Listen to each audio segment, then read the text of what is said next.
Hello everybody, Shrouded Games here.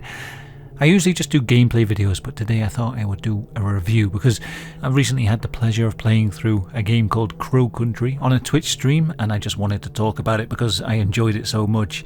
I know there's a million PS1 style survival horror games out at the minute, but I don't know, this game feels like they've put a lot more care into it than a lot of the PS1 style games that I've played at the minute. For a start, the graphics, they feel much more authentic. They've got this isometric view and the backgrounds look pre-rendered to the point that for quite a while I didn't realise that I could actually rotate the camera.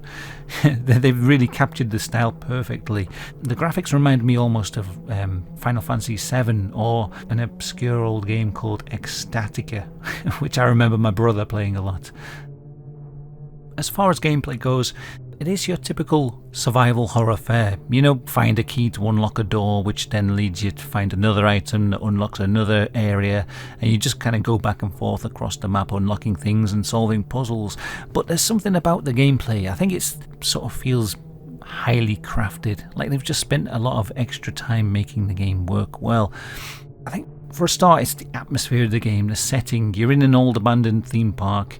There's all these rundown attractions, and it just has this really eerie kind of fairy tale vibe to it. It feels like something like the movie Suspiria. You know how it kind of feels a bit dreamlike and eerie while you're playing? I really love the atmosphere of this game.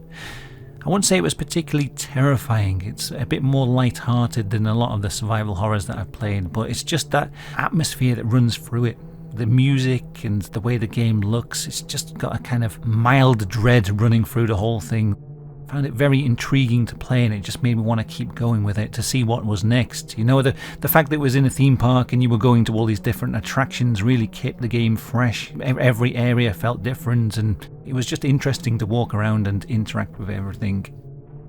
I think my favourite part about this game was the puzzles. Some of them were real head scratchers. Some of these puzzles had me with a pen and paper writing things down, trying to figure them out. And on top of that, there's like extra puzzles which unlock secrets within the game.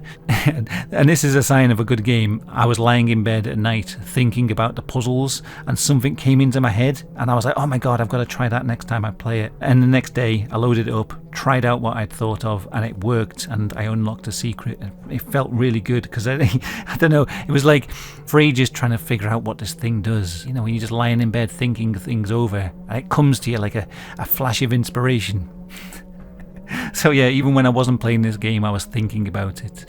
I definitely didn't find all the secrets either. There was loads of stuff that I found that I couldn't work out what I was meant to do, and I'm kind of interested in going back to the game to try it out.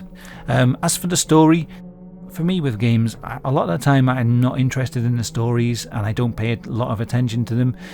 This game was actually kind of intriguing. I was actually kind of invested in the story and the mystery behind it.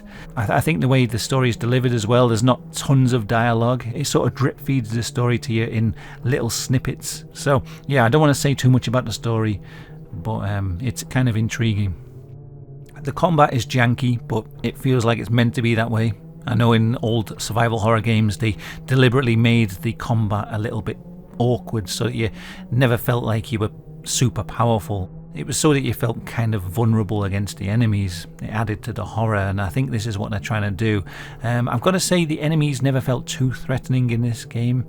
There were a couple of moments that really made me jump, and there was a couple of real eerie moments, but the enemies were interesting to see, but they never felt like super threatening. A lot of the time they were just ambling around in the corridor and I was just walking around them. More and more enemies come out as you go through the game, and towards the end they became more annoying than threatening.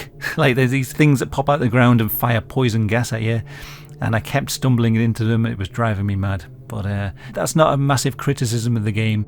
I feel like the value of the game lies in the atmosphere and the exploration and the puzzles. So yeah, if that sounds like your kind of thing, check it out. It really stands out from the million other PS1 style survival horror games out there.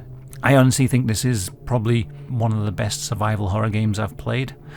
And also there's a lot of replay value. I only got a B+ rank when I played through it the first time, and I'm kind of interested to play it through again to see if I can get S rank and unlock more things. So anyway, there you go, Crow Country. I just wanted to get the word out. if you're interested in this game, then I definitely recommend it. Really great experience for me. And yeah, there you go. I'll catch you next time. Goodbye.